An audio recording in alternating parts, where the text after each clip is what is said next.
Hi అండి అందరికీ. ఇదిగో పాలకూర చూడండి ఎంత బాగా వచ్చింది. మనం ఈరోజు అయితే పాలకూర హార్వెస్టింగ్ చేసుకుందామండి. ఇదిగో మంచిగా కట్ చేసుకుందాం.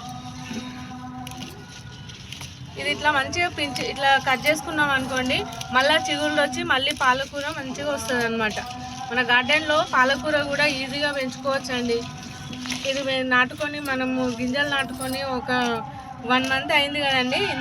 ఎంత బాగా పెరిగింది చూడండి, చాలా బాగా పెరిగింది కదా. ఈ పాలకూరను మనం ఇట్లా కట్ చేసుకుంటే సరిపోతుందండి.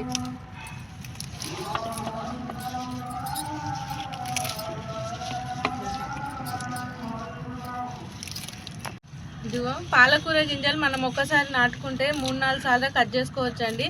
మనం ఇట్లా కట్ చేసుకుంటాం కదా, మంచిగా చిగురులు వచ్చి మళ్ళీ స్టార్ట్ అవుతూనే ఉంటుంది అనమాట.